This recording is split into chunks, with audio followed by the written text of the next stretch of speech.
Welcome to Running Down the Clock, where we break down all of this week's big news, events, and controversies from the National Football League. Over the next 45 minutes, we will give you basic fan perspective and opinion on the most important stories and moments happening now. So, let's start the clock.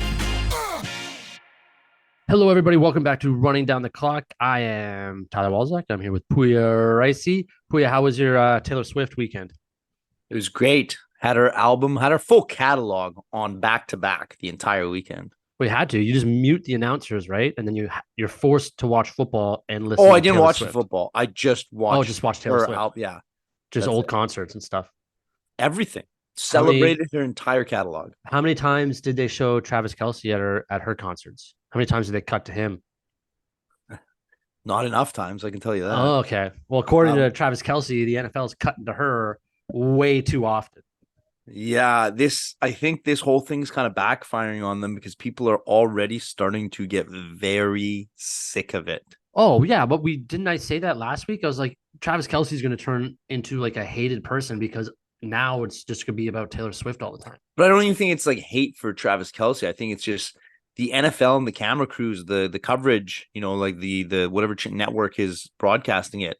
Stop showing her after any play to see if, someone's making a joke. It's like she's the offensive coordinator or something, that they look to her at every play to see if she's approving or disapproving of what happened. But that's kind of what they caused this themselves, did they not? Did they? Well, I mean, like Travis Kelce talked about trying to pursue him on his podcast, which is slightly more popular than our podcast. So he probably has a few more listeners. Yeah. I've never been one for this whole like celebrity fascination culture. I mean, There's definitely a few people out there I'd be starstruck about, like maybe like Larry David or something. I know you and I are both big fans. But the thing is, though, like, if, we see him in public, the last thing he wants to do is talk to us. So it's kind of a moot point of being starstruck with somebody like that, right? It's just, And I don't like say that Kelce's hated because of this right now, but if it continues this way, and today he started complaining about all the press it's getting, it's like, well, man, like you kind of have, like, you're kind of in this position now, you can't really complain about it. And then I think I think if the more Swift happens in the league, which is probably good for the league, but I think it's just going to start being, it's so exhausting talking about Travis Kelce. Yeah, but I also think it dies down. Like, let's just say like they continue dating for the entirety of the season. She's at every game. What, after week something or other, they're not just going to pander every week with no story, right? There needs to be a news cycle, some sort of story to bring up, right? Does there? I mean, I feel like the whole world's obsessed with this Taylor Swift girl. Yeah, because it's sure, but I mean, it's still, people need some sort of news, something new and attractive to be interested in, right? They're not just going to keep the same thing with nothing happening, right? There's no conflict. There's no storyline. There has to be some trouble in the relationship, a jealous ex, like somebody cheating. They're going to have to manipulate the story or something, or people are just going to get bored of it. You can't just keep panning the camera off to some fan and people are just going to be thrilled. Just to some regular Kelce fan. No, but I mean, at that point, that's what she is, right? Like, at that the game, novelty of, like she's a music industry celebrity wears off, and she's just a fan at that point, right? Well, at that game, she is just a fan. Like, she might be who she is, but at that game, she's just another fan in a press box who has more money than the rest of the people. She just needs to get in a fight with Brittany Mahomes. That'll be interesting. Oh, we need who's more annoying though? Brittany Mahomes is way absolutely. So I think this is actually like a kind of a little bit of a win for the rest of us, right? And Taylor Swift is going to be hated if she starts a friendship with Brittany Mahomes. I'll tell you that. Yeah. All right, let's talk about something also in New York, but not at that time. Zach Wilson kind of had a good comeback game, like if you can call it a comeback game, because maybe his first game that's been this good as a career. These are the two stories. Last week we swore we wouldn't keep talking about. Yeah, these are the two stories every week without fail we're talking about. And they played in the same game. Like they played in the same game. They played each other. Yeah, I think Zach Wilson actually had his best outing, and I had a little bit of a theory on this. Either he's finally starting to get comfortable, or he's just to the point where they did sign another QB, and he just realized, like, it's Nothing to lose. yeah, nothing to lose anymore, right? Like he's like, I'm probably gonna lose, go out, whatever, just go out my way, right? Like Do he you think kind of like maybe they just lost kind that of the yips or that little jitters that he's got, that nervousness, and he's yeah? just like, whatever, fuck it, I'm just gonna go play, and he kind of did it his way, and it Well, worked out better for him. he has zero expectations on him now. Like Yeah, last year, high expectations being like the second quarterback drafted. This year, there's no expectations on him anymore, and I think they dumbed down the offense a little bit to help him out. But I mean, how much time do you think this buys him as the starting quarterback of the Jets after having a game like that, like 28 for 39 completions, 245 yards, 2 passing touchdowns? Um, like he didn't get much help in the run game, so it's how much one of the time does this buy oldest him? it's one of the oldest adages in sports, and week to week it bought him another week, and that's all he should be looking to each week, is just week to week. He shouldn't be looking for like how he's going to do against this team in week 8, week 9. He's on a week to week basis. All he has to do is continue to improve each week. Doesn't matter if he loses, because eventually, if you keep improving week to week to week, eventually you hit that tipping point where your improvement has now got you wins. You can't keep improving week to week and lose forever. I You think have to start winning. right now his goal should be if we're losing, as long as it's not my fault, then I'll be fine. Yeah. As long as I play half decent and they can't blame me, then he'll be fine. He unfortunately plays in New York, but I was hoping after our last game on against the Chiefs that he would be able to go on the road for 2 games back to back or something. He is on the road in Denver next week, which that's a potential win. Two, but it just gets you out of the home stadium where you get booed the most because he Yeah. gets booed a lot there. Plus, just look at his whole general attitude. We It's criticized him better. last year Last year he was a for nightmare. being arrogant Yeah. and not taking the blame, not being the leader. Now he's kind of realizing it a little bit better, and it was his fault. It's always been his fault at the QB. Yeah. You know, Well, he probably got humbled. I mean, they brought in one of the like a Hall of Fame quarterback to replace him. Unfortunate circumstances happened there in the first game, and now he has to come back in. I feel like he did get humbled, and maybe Aaron Rodgers kind of like helped him realize that and be like, hey, you're the leader of this team as a quarterback, whether you like it or not. So you always take the blame. If you're yeah. winning, you're getting the praise. If you're losing, you have to take the blame. It's just the way it is. And now he has more veteran wide receivers and Alan Lazard and Randall Cobb around him that also probably preach that. Um, but I mean, like it it's gonna it's funny because he's got Denver in Denver next week, but then he has the Eagles at home in New York. So you're not wrong. It's a 1 week. You bought yourself one more week. That's it. One more week. If you beat the Broncos, you're gonna buy yourself maybe a halftime against the Eagles where you better keep it within 21 points or just not be the reason that you're losing. But he might have one more saving grace. Trevor Siemian, it's not like he's this young, hungry kid who's got all the potential in the world that they drafted. No, Trevor Siemian is a subpar quarterback, backup quarterback at So best. that's what I mean, right? Like it's their current other resort option, like, isn't that amazing? Yeah. It's not that they have this alternate plan of, well, if he doesn't work out, we're going with this, changing the course of the team's offense. No, you got another guy who's going to have to come in, shake off the rust of how many I'm going to say games, how many seasons of not playing, start being a starter. However many seasons Last he's time I in the remember him, league he was in Denver being a starter. for maybe 4 games. Sure. So again, that's not the best option either, right? It's almost No. you hit a certain point in the season where it's like, listen, we've lost too many games. We're not making the playoffs. This season's now a write-off. Where you just like, you know what? Continue to develop this young quarterback in hopes that Aaron Rodgers comes back for this season or next season. Because you see I got a new off-the-cuff conspiracy of the week. Okay, that's early in the show. Early show conspiracy. Here we go. I bet you got a few of them. I have a pretty good one for you too later in the show. But Okay, you well, go this is go a with conspiracy yours. podcast now. Okay. Aaron Rodgers, did you see that?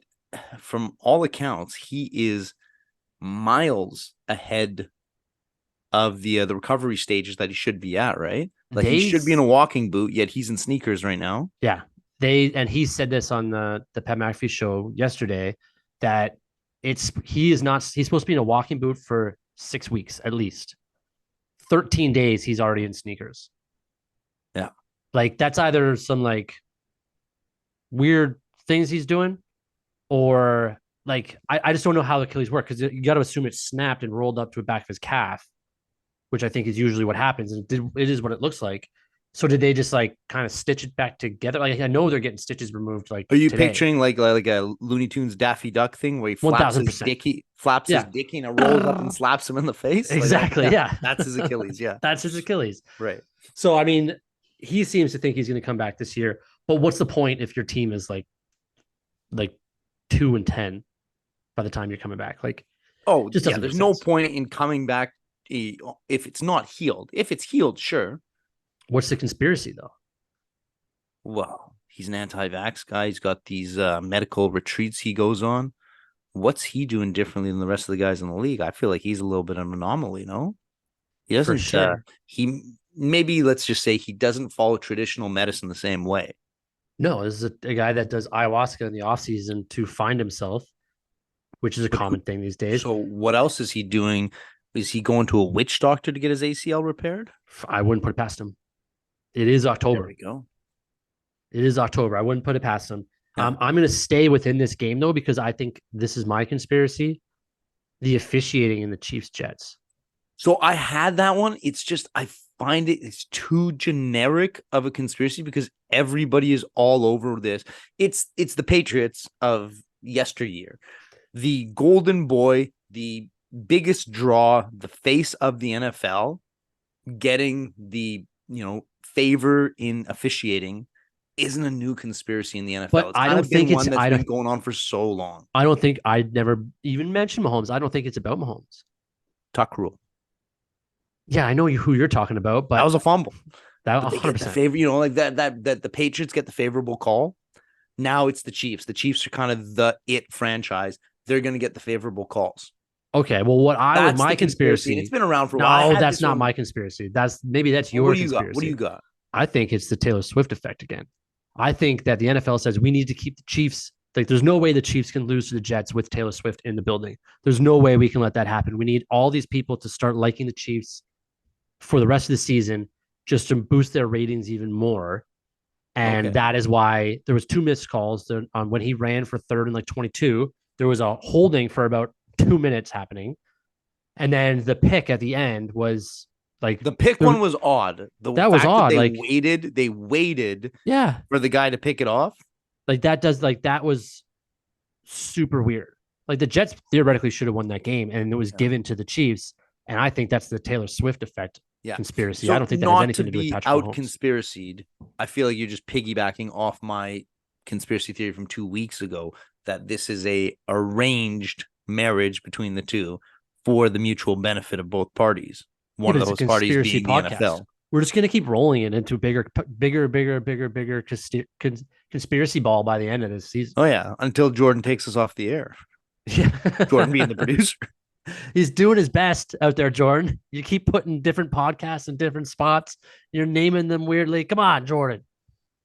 He's trying to get us off the air. He's trying to get the numbers down so that we don't talk about this stuff anymore. Yeah.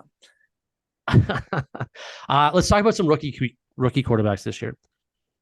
3 notable ones: CJ Stroud, Anthony Richardson, Bryce Young. Let's we're at the quarter season, and then there's a free game at the end. Who do you kind of like the most? All of them are, I would say, like, Bryce Young is not really where the other two are, but there's like CJ Stroud and Anthony Richardson are showing out. They are right now. CJ Stroud's 4th in passing yards. Yeah. Obviously CJ Stroud, I think, is looking like the best option. All the news coverage, all the stories about him are also very positive. There's nobody's bashing on him yet, right? He's having people over to his house like every day for dinner. Leadership qualities. Yeah, that's what they're praising him for. Like, he gets the leadership qualities, but that's also like a young team bonding together, right? For sure. It's great for the Texans. Anthony Richardson, I think he's a step behind because I think he's also missed a game. He's missed a game with injury. Yeah. Um, he's a but he's still like that team's 2-2 Yep. without Jonathan Taylor. That whole division, the same division, that entire Yeah, division, the division is 2-2.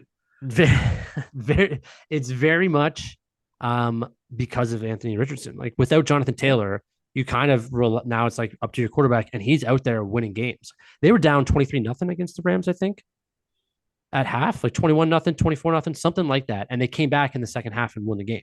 No, sorry, came back in the second half, tied the game. They Yeah. lost in overtime to Stafford and Puka Nakua, who is that. The more I say that name, best name in football, Puka Nakua. But these guys like this, so for a lot that was being said about this draft class coming into last year's draft, started with hot like Bryce Young's the guy. Bryce Young's the guy. CJ Stroud played well at Ohio State, kind of got his name up there a bit more, a bit more.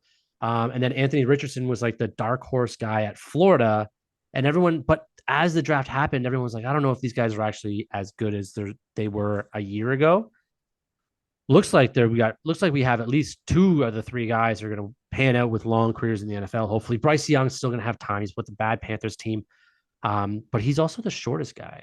He's the shortest, and also I think not that at the beginning of the season on paper, the other teams had great receivers. I think Bryce Young also lacks currently none of his receivers have stepped up as much as for the other guy. Yeah, like Nico Collins. Nico Collins, yeah, exactly. You know, like that he's guy's looking on better. fire.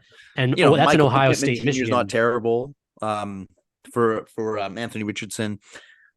Yet Carolina, they had DJ Moore, but they had to lose DJ Moore to get a good quarterback. Yeah. And I think it's a smart move in theory to give up your receiver, get the quarterback, and then once you have it's harder to get a good quarterback than a good receiver. You can once you have a good quarterback, you can start building receivers around him. But plus, you can also trade for a receiver maybe in 2 years or so once you realize what kind of support you're going to need around Bryce Young. He's also kind of I think that's kind of what he's missing now is he needs a receiver that can step it up a little bit too, just somebody he can rely on to make a play. I agree. It's also like his offensive line is not helping him out at all. Like when he's under pressure, his completion percentage is terrible, but when he has time to throw the ball, it's through the roof. So I think there's three good ones. He needs that time to see over the pile, right? Yeah, you can look through elbows and stuff like that. Speaking of Tiny, did you watch the Toy Story game at all? So no, I would never watch the Toy Story game because I watched the highlights, and it is difficult for me to watch the Toy Story game. However, having said that, I think I love the idea. I think it's great for kids. For sure. More to watch 4 quarters of that would be a bit difficult. I don't even know if a kid could pay attention to the entirety of the game, but it's still, it's a tune in, tune out thing for a kid, and it just gets them kind of involved. And the animations they add in there, and it's something that'll only get better, right? Oh, they're only going to the first time. Yeah, exactly. They're only going to improve the final product, the visual, thing that you're seeing on screen. Yeah, but I mean, I think they've done very well with that. It's a great idea. Don't you think it's as much for the dads and the moms, the parents, like so they can still kind of watch football, but then the kids won't bug them as much? Yeah, yes, but did you try watching it? It's not an easy watch for an adult. I only saw when you're so used to watching HD football. Yeah. It just the way that the ball and the players moving, the ball movement, just the graphic change. Because have you ever heard of something like zoom lag, where like the slightest difference between the movements and the audio and everything kind of messes with your head a little bit, even though you don't notice it? Yeah. It's kind of like that, right? Because they're recreating the actual movements onto the computer animation, right? So It doesn't move so fluidly. And that kind of messes with me from when I was watching it. So it was a little bit more of a difficult watch. So I can understand how it'd be frustrating for the adult trying to watch that. But as hokey and gimmicky as it seems, we got to remember, this is something done for kids. We're not the target audience to be watching this, right? Absolutely. I'm sure the kids like it. Yeah, it does. It will help to get them into football and excited. And it will, like, you could have a game on, like on your phone, on your iPad as an adult, and then just put the kids in front of it on the other side. Yeah. Because I know you're watching the game, like you're watching the Toy Story one on your phone in bed. I know that. Yeah. The only part that I wonder is, did the kids stay engaged for all 4 quarters? Like, possibly. That's tough. That's 3 hours. Yeah. So could it possibly something where it's almost 3/4 of the way through the game, they kind of put a truncated version of it out for the kids to watch, Right. so it can kind of finish on time, but it's more of a highlights package thing rather than the entirety of a game. Yeah, I mean, we don't have kids, neither of us. But we're childish as shit. Yeah, but I mean, only one of us woke up to watch the Toy Story game. That was you, and you weren't in tune for the 3 hours. We would have to You talk to watched the whole somebody. thing? I didn't watch any of it. Oh, you don't watch any of it? No, I just watched the highlights, like the stuff on Yeah. Instagram, just to see what it was like. We'd have to ask somebody who has kids what that experience is like, and if they did tune in or something. And we don't really know anyone who has kids that we want to talk to. I don't think. I know tons of people who have kids. But Most do of you my want to talk friends to have them? Do kids. you want to talk to them about the Toy Story game? I don't think any other kids watch the Toy Story game. I actually know probably a bunch of guys that had it on. But also, where could you watch it? You had to watch it on like Disney Plus. There you go. That's the thing, Yeah, right? so you need to Not have everybody it. has Disney Plus to. I could think of a guy, Reed, who does listen to this. I wonder if he put his girls in front of the TV with the Toy Story game on. I know he listens, so maybe he can reach out and answer those questions for us. And then we can actually have some some fan interaction. I think they call it. Yeah. Is it a call-in show? Can we get them calling in? I don't know how to do that. No, but we can pretend that I can make up the voice. Yeah, I don't doubt that. Anyway, moving on. Want to talk Browns Bears or sorry, Browns Bears Broncos Bears. That was actually a good game. Well, here's the thing: it was two shitty teams, so I didn't even want to tune into it. But then it was like I was playing against Justin Fields in fantasy, and I was just getting ruined and pissed. And the Bears were dominating, and then I was like, "Wow, that's Here's my horrible for the question to you: Broncos." if both those teams had a record of 3-1, would you have known it, or instead of being 0-3 or so at the time? Yeah, just because the Bears are in the Lions division. No, I mean just watching that game. Oh, watching that like game. watching them play. They against each other, they didn't look terrible. Yeah, well, I mean, like it was actually not a bad game to have watched. You could say that the first half, the Bears didn't look terrible, and the second half, the Broncos didn't look terrible. But they both didn't play great football the whole game because it was a comeback win, right? Yeah. How much of that blame do you think Justin Fields gets? Did he buy himself any time with the fans there? Because like 4 touchdown throws. I think he's week to week he's losing more support of the fans. 4 touchdowns. They're just it's been too long since they've won. And how many coaches have they had in the last few years? They've had a few. I think, yeah, but just 2 with him. 2 with him. But the team hasn't been good in ages. No. But they had high hopes going into the season. Like they did because he ended the season looking better. Yeah, so where'd that go? Well, where it went was, I don't think, I guess in hindsight, it wasn't necessarily his passing game that was looking that much better. He was just looking better. He was making plays happen. Yeah, he was making plays happen himself. That's what people got excited about with him too. Like that's what he's best at. Yeah. He's best at making plays with his feet, buying time. And that's what he did when he threw those 4 touchdowns against the Broncos. Like he moved around the pocket, he found time, and instead of running it, he ran it up to the line of scrimmage and then threw it off when he saw an open guy. Like, but he has he showed the ability again in that game, but I don't know how much time that buys him because he also fumbled the ball and threw a pick to end that game. Yeah. A fumble that went back to the Broncos scored off that fumble. Who loses their job first? The coach? What's his name? Eberflus or what? Eberflus, something like that. Eberflus, yeah. Or Justin Fields. Justin Fields for sure. Because he's in his 3rd, 4th year. I think this is the 1st or 2nd year that coach has been at the helm there. Plus, the coach can do other things. Coach can fire the offensive coordinator before he gets fired. Coach can bench the quarterback before he gets fired. He'll have the options and the ability to make those decisions before his job is taken away from him. You think there's a possibility that they both survive the season and they're both there next year? I think Justin Fields, I don't know if he might be on the team. I don't think he'll be the starter. And they have they have like they right now they're in position to get the first and second draft picks. Yeah. So they can get like um who is the top guy that's supposed to go? Caleb Williams. Yeah, but do you think he's going to go there? Or do you think he's just going to say, I think he's I'm just staying in talking. college? I think he's just talking. Yeah. Yeah, I think there's too much money involved to not go as the first overall. There is. And if you get paired with like a Marvin Harrison Jr. for the Ohio State Buckeyes, like that kid's the next Randy Moss. So if you can immediately go to the Bears, have DJ Moore and Marvin Harrison Jr. to start that season with, I don't know why you wouldn't do that. Yeah. Speaking of the Bears, Chase Claypool is on the trading block. Man, Chase Claypool, it probably has to be one of my most hated like players in the league. Like, what are you doing? How do you like how quickly could you ruin your own career? I don't know. He was like, have you seen the highlights of him playing? Are there highlights? Like there's with him with the Bears, like someone put together a package of like just his plays. He's not blocking, he's not running, he's not doing the routes properly. He's just out there like kind of just jogging around, getting a paycheck. And then they ask him like last week, one of the news reporters said, "Hey, are they using you right?" No.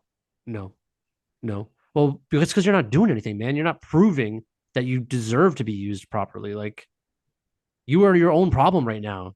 And it's frustrating as hell to watch because he thinks he's a top 3 wide receiver in the league. Yeah, it seems to me his attitude is that he thinks he's good. They're not using him properly. Therefore, he feels that he doesn't need to be the one to make the change and put in the effort to try and change things around. He feels that the environment around him needs to adjust, and then he'll make an adjustment. But that's not the case. That's not the reality of the situation. It's like you're only as good as your last day, and your last 20 days have been terrible. Last 385 days. So I mean game days. Like game days. Yeah, right. Yeah. And they traded a second round pick to get him. Like they're not even going to get a 7th round pick to get him back at this point. They benched him. He didn't play. He's not even dressing up anymore. They said, "Hey, you're not coming to games anymore." Sure. Well, it was a stupid thing to say on his part. Like, what are you doing? And he's a Canadian. Local boy. Yeah. That drives me nuts. Pittsburgh, man, something about Pittsburgh, like the receivers are so good in Pittsburgh. And then once they leave, it's just a disaster. I mean, I know Antonio Brown won another Super Bowl, but like he wasn't the same. No, I wouldn't say he was a disaster in terms of his play. No, just as his behavior just caught behavior, yeah. But that's kind of all these Pittsburgh receivers, isn't it? I guess so. Like Antonio Brown, Le'Veon Bell left, but I know he's not a receiver, but he was a playmaker in Pittsburgh.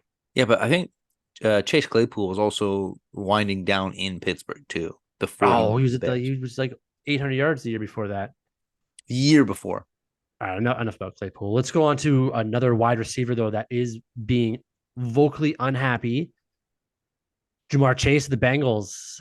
What do you think? Like he might have had a good point about Joe Burrow sitting out the first like month or so. 100%. He doesn't look as comfortable in the pocket. He can't move. He can't roll out. Yeah, he can't roll out. So and the offensive line is not stopping anybody. Like Ja'Marr Chase said, like, are you having a tough time getting open? And he said, I'm always fucking open. I'm open. I'm always fucking open. No, he's not dropping balls. It's not like he's playing like trash. It's just Burrow should walk up to him and be like, "Oh, hey, sorry, I can't tell that you're open because my fucking ass is in the ground 2 seconds into the play every single time. Like it's just nothing I can do. I can't move." Like Ja'Marr Chase might have had a very good point to be like, "Dude, sit out like the first 3 weeks, get healthy, because we can bring somebody else in that can at least just throw the ball as far as possible, and I'll go get it." 100%. I think it is time to panic because I think that this might be the team that goes from first to worst. Yeah. Like I don't think there's a recovery in this for them. No, that division's tight. Yeah, it's nobody is just going to give up the games. You know, the Browns don't look amazing, but they're still playing tight games. Like they're still they're competing. Yeah. I mean, the Browns don't look good, but the Bengals look brutal. Yeah, the Steelers did get their asses handed to them this past week, though. Yeah, they still I don't know what they're gonna do because their offensive coordinator is still horrible, still on the team. Kenny Pickett got hurt. They just don't know. It just doesn't look like a team that's ready to compete either. This AFC North, other than the Ravens, looks pretty shitty right now. Yeah, And we hyped them up at the beginning of the year in our previews. we did. The backup in Cincinnati, his name is Jake Browning. If that means anything to anybody. Well, we might have to see him because, yeah, I We think it's one definitely of have to those see things him. to salvage. Do you remember RG3? He kept trying to push it on an injury Yeah, and it never healed. And it got to the point where it could never heal. And that was the end of his career. that was it. That was it for Never him. really recovered. He had some, he had some starts. He had some, he got signed to whatever other teams, backup roles. Never recovered. You don't want Joe Burrow to be that. Let it heal. Especially because you just paid him the biggest contract ever. Oh, it seems like every week somebody's contract is restructured to be the highest paid. And Well, that's exactly what happened with Patrick Mahomes too. Is just as soon as the Bengals gave Joe Burrow that money, but Patrick Mahomes' contract is ridiculous. It's for like 10 years. yeah, Brock Purdy must be just losing his shit right now. Eh? Oh, Like yeah. seeing all these week to week, somebody's become the highest paid quarterback of all time. Yeah, And he's sitting there in his 900K, just like, there was a stat. Oh yeah, Al Michaels when the 49ers played on Thursday night. Al Michaels in one game oh, yeah. made $100,000 more than Brock Purdy will all season. Yeah. Al Michaels gets $1 million per game for Thursday night football. Brock Purdy $900,000 per year. Yeah. Plus, That's insane. He's paying jock tax on top of that too. Yeah, oh yeah. Yeah. Oh yeah. He's gonna get a contract though. Like it might not be with San Francisco because I don't know how they're gonna pay him with everybody else they gotta pay. Yeah. That's a tough one. But they seem to be finding a way to juggle the money. Well, that's because they're not paying a quarterback. They're not paying. Like Mahomes is getting paid $45 million a year, so yeah. they have some of these quarterbacks are getting paid insane money. Yeah, so they have $45 million. Sorry, they have $44.1 million to spend on everybody else instead of a quarterback in San Francisco, and I think it's for another 2 years. I think it's a 4-year rookie contract. So unless Brock Purdy says, "Hey, I'm not playing for $900,000 next year," I don't know what. Like he's just in it for. He'll have $4 million in 4 years. Yeah, it's a genius move taking a guy last in the draft because you don't pay him anything. Yeah, and if he turns out well, then you got money to spend. Like the 49ers, like unless he sits out next year, is that a possibility that he could do that? Why would he though? I mean, he's really got nothing to gain. That's true. He went from, I mean, he's so undervalued though. 100%, but we've seen it. It doesn't work out in your favor sitting out. No, and absolutely it just doesn't, because they'll just bring in then Sam Darnold will come in, do the same thing Brock Purdy's doing now. He only had one incompletion this last game, and like, I wonder if Sam Darnold makes more money than Brock Purdy does. He must, yeah, because he got traded, so he would have been on a contract already. Yeah, but it's also like, what's the minimum?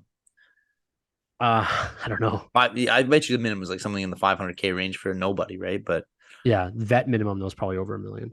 Yeah, I think he's been around long enough for that.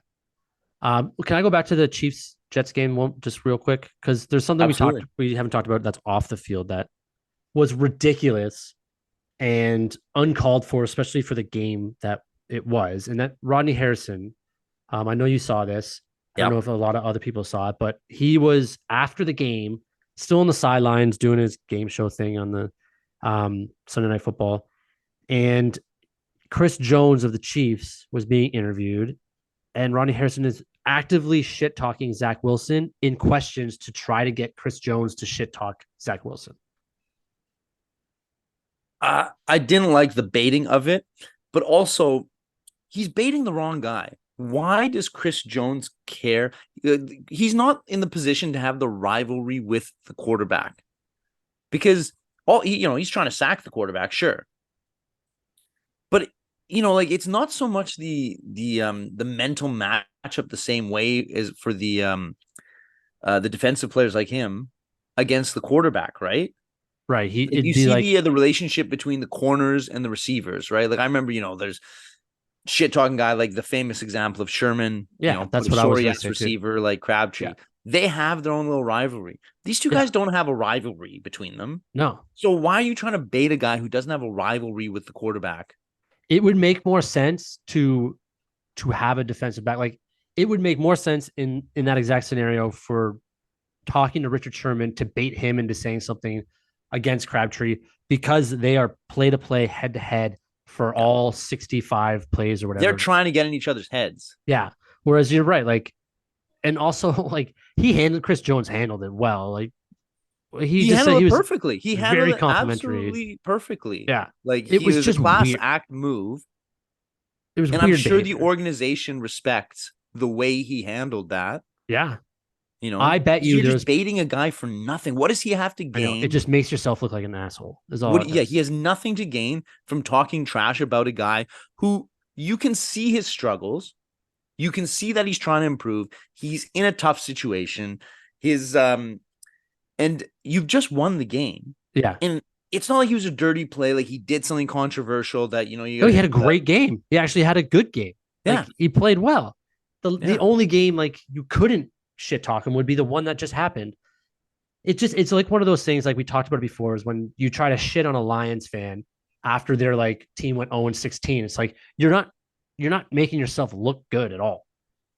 They know that they're bad. Everybody knows they're bad. They don't like so why even like what do you it's like picking on the kid that like can't stand up for himself. It doesn't make any sense.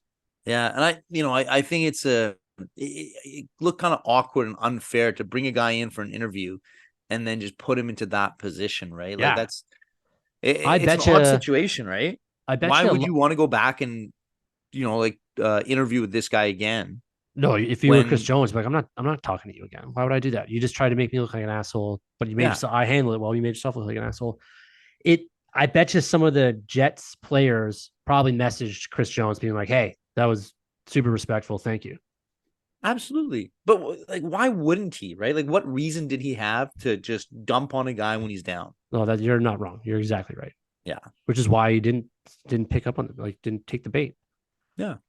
Do we want to talk about probably what we build as the best game of the week and kind of was a blowout, wasn't it? Dolphins Bills. So I saw an interesting stat, and I don't remember the exact figures, but it was something like teams that have won by 30, 40 plus in NFL history, their following game are 1-6, Oh, now really? 1-7. Really? That's And interesting. do you remember I brought up last year when the Vikings made that comeback? The emotional high of like having one of those games, Yeah. it makes it tough to just kind of get up for the next game. Your kind Well, of endorphins or like your dopamines or whatever it is, I don't know the chemical makeup of it, are depleted, and it's hard to just kind of get back into it. yeah, You you're need not kind of wrong. like you need to be grounded a little bit. And yeah, they didn't really compete the same way. Well, they got completely shut down by Yeah. the Bills. Like they came out a little bit hot. It was close at the beginning, and then Bills defense just took over. Tua couldn't get anything going. Receivers couldn't get open. Running backs couldn't do anything, and it just was Bills beat down. Like they are now the team in the AFC to beat. Probably no. Yeah.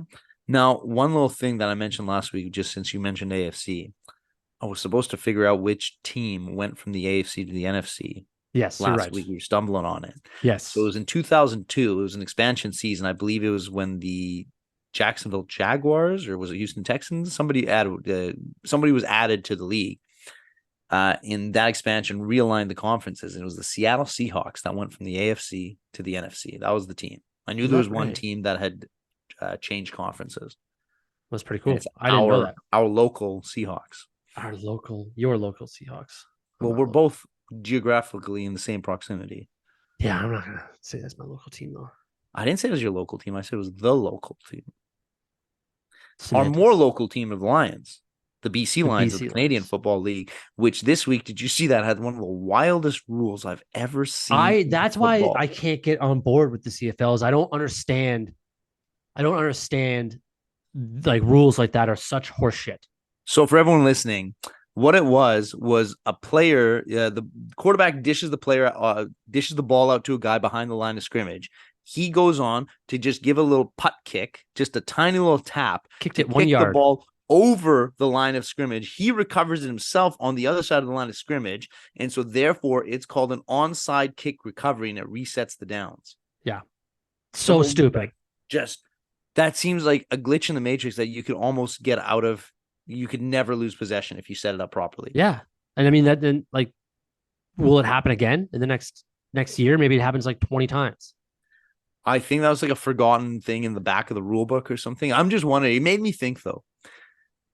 Somebody's got to dust off the NFL rule book and find some rule that's kind of hidden in there.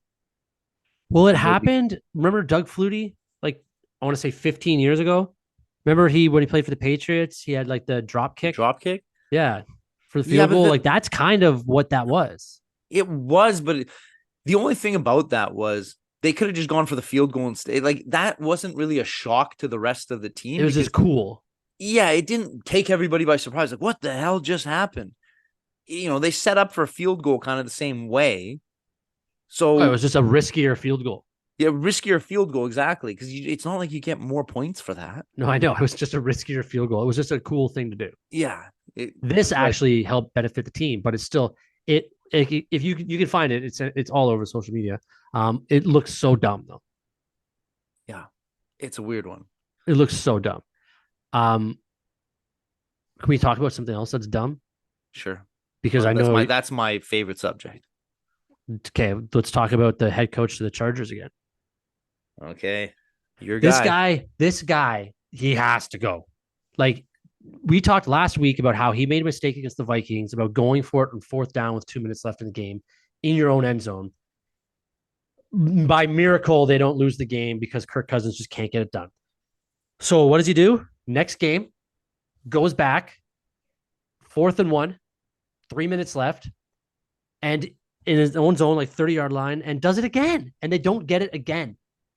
This guy swears by the analytics of this play working percentage-wise.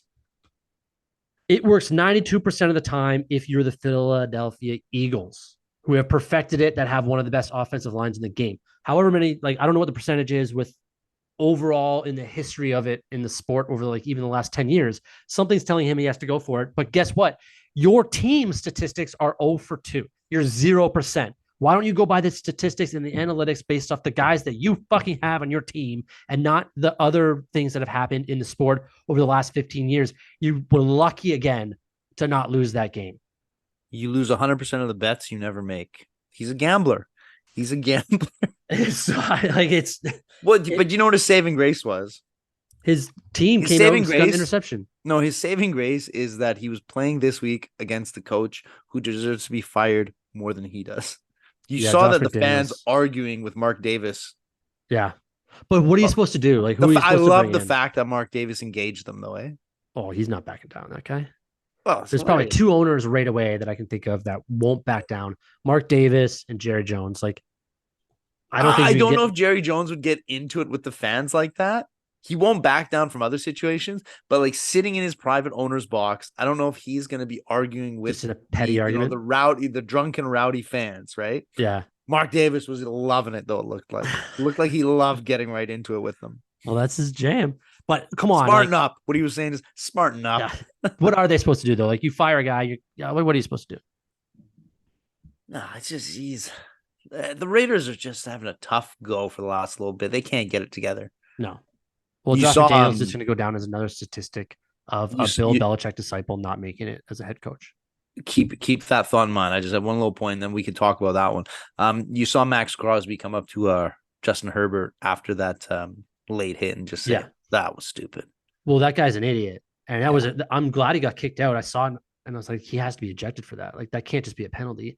And good on the Chargers for their entire team, from the water boy up to basically the head coach, going to try to take a swing at that guy. Or at least especially they were all standing right there. And it was so blatant. You know what I mean? Of all the places to do that, you did it in front of every player. Yeah. So. And then he did you see that guy Tillery or something like that? Yeah. As he's leaving, he's screaming at the fans. Yeah. Well, he played for the Chargers last year too, right? Oh, did he? Yeah, and apparently Kyle Van Noy, who was a linebacker for the Chargers last year, one of the captains of the team, um, tweeted out after that saying like, "I'm not surprised that everyone went after him from the stuff that he did to people in the dressing room last year. There Right. was no love lost with that guy." No, it was a goon move. It was unnecessary. I guess frustrations of being with a bad organization against your old He's team only that been there didn't. for 2 or 3 games. Yeah, but against your former team, and But come on, like, yeah, no, there's no reason to do it. yeah. I was I'm not glad that he was justifying it. ejected. I I'm was not glad he was justifying it at ejected, all. and it's because it was also like you don't eject him. One of those things where maybe somebody goes after him, and it just escalates into more and more like violence. Yeah. Now, kind of the not quite being ejected, but a similar equivalent, if I'm grasping at straws. Your boy Mac Jones being benched. Things are not Yeah. looking great in Patriot land. No, they're not. But Matt Patricia ruined Mac Jones. Sure, but now he's gone, and He's just been ruined. I kind of brought this up before. When do we start seeing Belichick kind of held accountable for his actions? I think that if they continue the trajectory that they're on right now, um, I think this may be his last year. Yeah. You think he retires or he just moves on somewhere else? I don't think he moves on somewhere else. I think this is. I don't know if he retire. I think it's a mutual decision for him to stop coaching. I So think that'd they be say like, "Hey, yeah, but that'd we're be a retirement.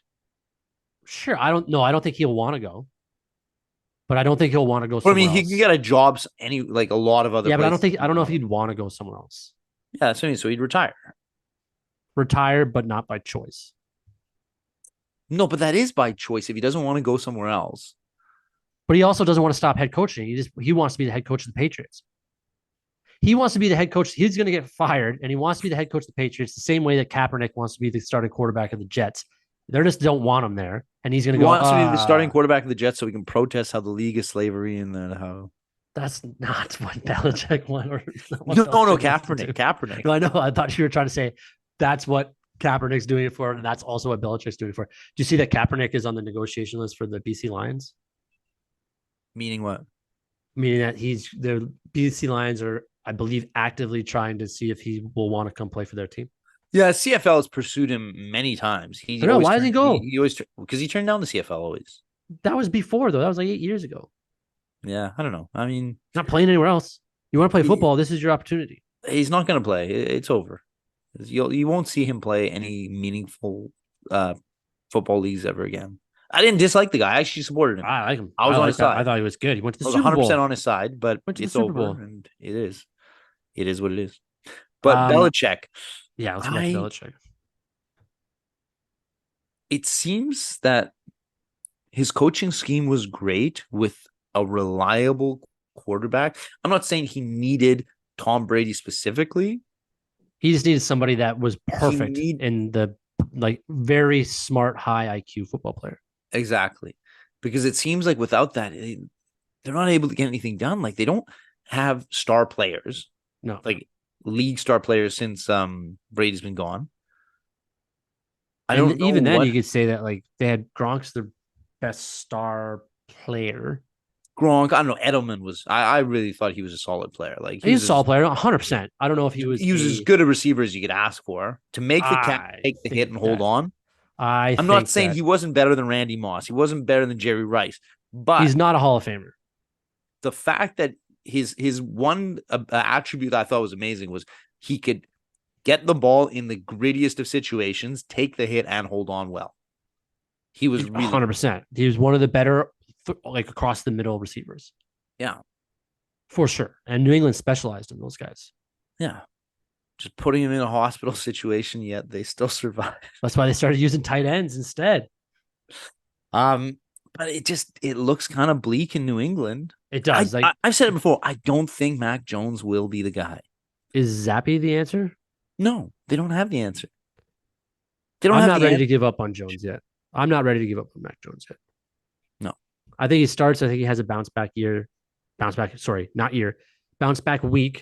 against the Saints this week, which is a great segue to get into some of the games that are coming up this weekend. You want to do our picks first? Sure.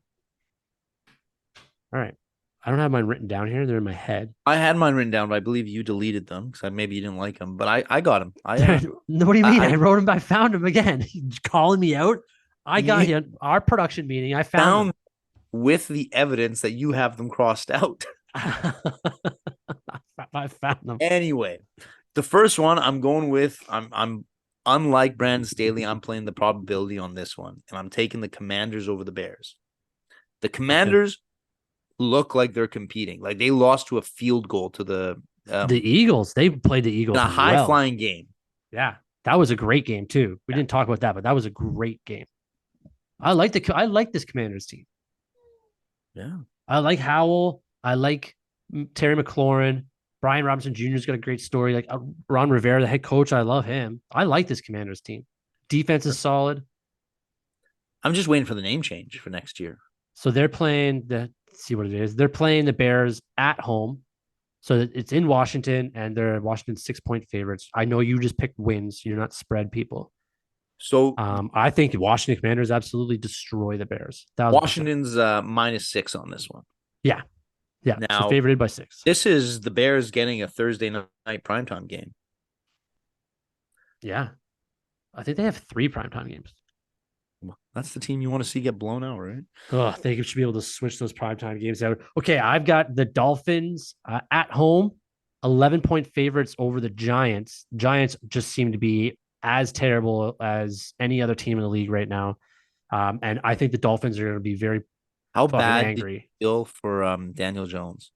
Like I do feel a little bad for him. Like he's getting he absolutely sacked, murdered out there. yeah, he was getting sacked on every play. And this wasn't poor decision making on his part. He really had no time to do anything. No time to do anything. And I don't know why they're not like using Darren Waller more. What's going on with that? Like he's their best. That killed me. That killed me in fantasy this week. That the fact that they all I needed was Darren Waller to do something, and they went to like 3 passes to him. Like it Yeah, just they're not giving him any opportunity to try to make plays out there. I don't get it. I had to pick up a different tight end because I also have Waller. Um, okay, what's your next pick?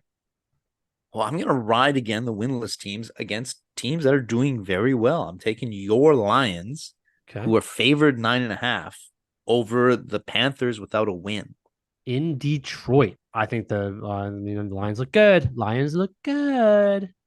Yeah, that was a big win last week against Huge win. I think that's our 4th win in a row against the Green Bay Packers. This team only knows beating the Packers. yeah. The This guys on this team knows only know. ending Rogers' career in Green Bay. Yeah, we're dominating this era of Packers with this team. Love that pick. I won't say who wins or loses that one because I don't want to have any bad karma out there. But I'm going to go with an underdog here for my next pick, and I'm going to pick the Houston Texans on the road against the Atlanta Falcons. Falcons are favored to win by 2 points, but they're just coming back from London, England, so they're going to be a little tired. They're not great, and CJ Stroud, Nico Collins are going to do it again this weekend against the Atlanta Falcons. Passing game in Atlanta is not. I want to say Zero. not. It's non-existent. And Yeah. they got Drake London, 1st-round draft pick at wide receiver. Kyle Pitts, 4th or 5th overall pick, and he doesn't do anything anymore. He's not even the leading tight end on that team anymore. Yeah. Now, once again, I'm gonna follow in my Brandon Staley logic here. I took them last week and they let me down, but I'm gonna stick with the Bengals. Ugh, I don't like that pick. No, it's a terrible pick. It's in Arizona. It's in Arizona. And Bengals are by 3. only 3 in Arizona. They weren't Arizona favored. beat the Cowboys. I think that I'm not gonna. It's not my game to pick, but I think that one's gonna be another. You're gonna Brandon Staley yourself on that one for sure. Oh, I know. Now, to add to you, the Bengals are 0-2 away this season. Haven't won on the road. Yeah, they only won 1 game, right?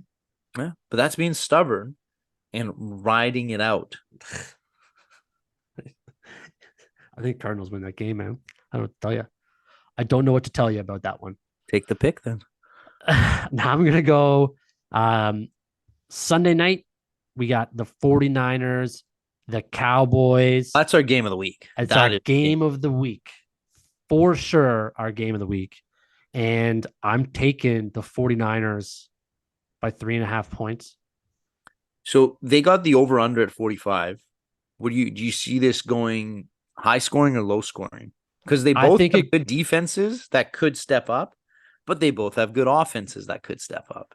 I think the 49ers are a tier above the Cowboys. I think this game's going to be like 42 to 21. It'll be kind of like a Bills Dolphins game. Okay. Where it's close maybe for a quarter and a half.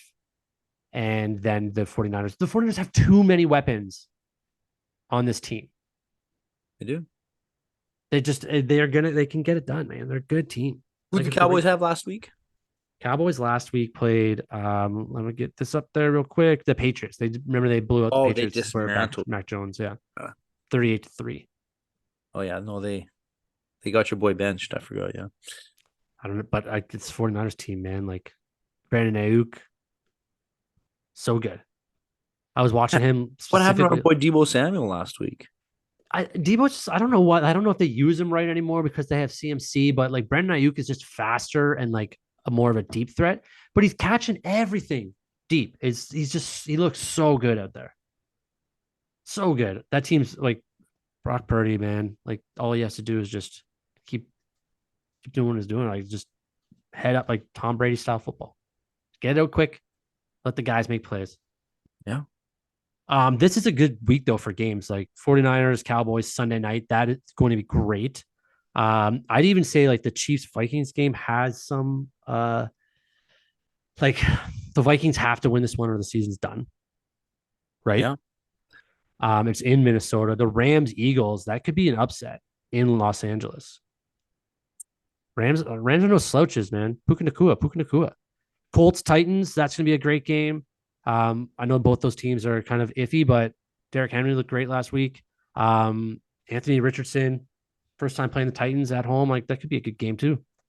There's a lot of good games this week. I think your Jaguars can drop the Bills. Here's the thing: it's the Jaguars' second week in England, so they're going to be more adapted to the time zone. And the Bills aren't going to be. And they just came out like this could be one of those games where they just pounded the Dolphins and they're riding a high and they're not going to be as prepared for the Jaguars as the Jaguars will be prepared for the Bills. Right. That's my upset pick of the week. Is there a Toy Story game this week or that was a one-time thing? I think that's just a one-time thing until they can make it better. Right. I haven't seen any previews for it. All right. That's everything for us this week. Everyone, thank you for listening. We will be back next week with more of this nonsense. Thank you for listening. Hey, if you're a fan of Formula One, then I've got the perfect podcast for you. The Pit Stop Podcast, presented by the Ordinary Podcasting Network. After every single race of the Formula One schedule, Jordan and Tyler will break it down, give you some news, analysis, insight, before answering your questions and setting you up for the next race. That's the Pit Stop Podcast, available everywhere you get your podcasts.